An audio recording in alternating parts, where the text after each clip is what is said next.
parents warned me not to look out the window at night. I just discovered the horrifying reason why. Ever since I was a baby, my parents always told me, don't look out the window at night. I always asked them why, but they would just shrug it off with a creepy smile. As I grew older, I stopped questioning it, but I just never could have guessed the horrifying secrets my parents were hiding. Everyone in my town also followed this weird tradition, so I thought it was normal.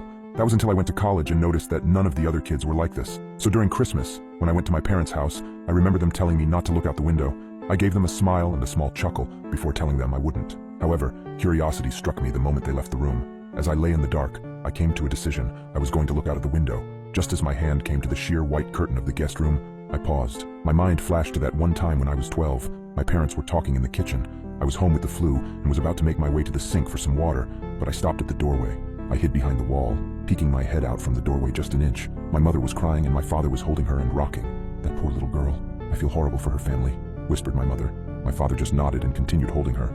I went back to my room after that. Several hours later, my dad came up to my room with several pieces of wood and boarded up my windows. What are you doing that for, Dad? I asked him. Oh, it's nothing. Just safety reasons, he replied. I learned at school the next day that a little girl was found dead the previous morning, the window broken and curtains torn. I snapped back to the present.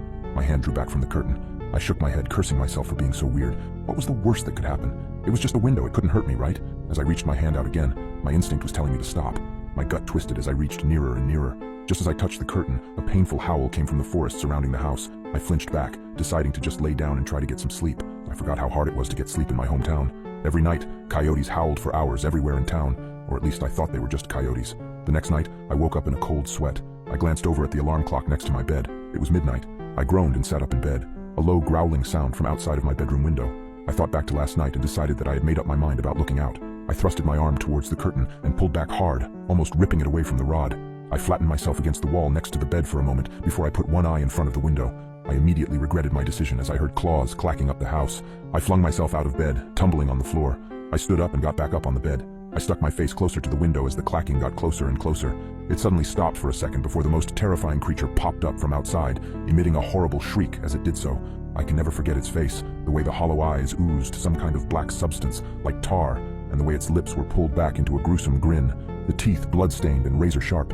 It looked like it had 4 limbs, its front 2 slamming on the glass and pounding. As I was frozen in front of the window in terror, my parents burst into the room. My father held a shotgun. He marched up to my bed and yanked me away from the window. He pointed his shotgun at the creature, shooting a bullet at it. The thing scrambled away, leaving the window almost completely shattered.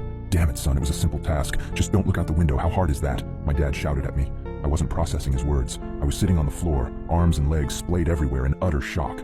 What the hell had I just seen? My mother ran to the bedroom door. She had tears in her eyes. Is everyone all right? She asked. Yeah, we're fine. We still gotta get that creepy effing monster, though. Nathan, get up. We got some work to do, my dad said. I got up as soon as I could. My dad thrust the shotgun into my arms and marched downstairs. He opened the basement door and descended, coming back with a machete and some kind of spray bottle. He sprayed the liquid onto the machete before walking to the front door and wait. Dad, what are you doing? I asked, confused. I was just traumatized, and now my dad is waiting at the door, machete in hand like he was about to kill someone. Instead of a response, my dad just hushed me. The house was quiet for several seconds before a loud banging and howling came at the front door. We heard a rip, and we knew the screen door was no more. The wood of the interior door started to splinter, and I took a few steps backward. My dad glared at me. Nathan, now is not the time for this. Point the goddamn gun and get ready to shoot. I aimed the gun at the door, trying to find the spot where the howling was coming from. The door was strong, but it wasn't indestructible. The creature burst through the door, and I pulled the trigger in a moment of terrified panic. My dad knelt down and brought his machete down on the abomination's head. The howling ceased, and my mom rushed forward with a tarp to cover the spot where the door was destroyed. Honey, are you okay?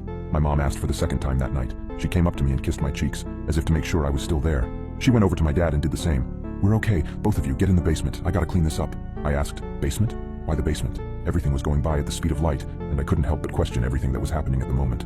Let's just get in the basement. Your father needs to clean up, my mom said, grabbing my arm and pulling me to the basement. We sat on the couch down there for what seemed like hours before my dad came in and put the machete up. He sat on the chair in front of us with an exhausted sigh. The three of us sat in silence for a few minutes. In that time span, my brain was able to come up with a coherent sentence. Dad, what was that thing? He just looked up at me, eyes dark, and said, Where do you think that howling came from?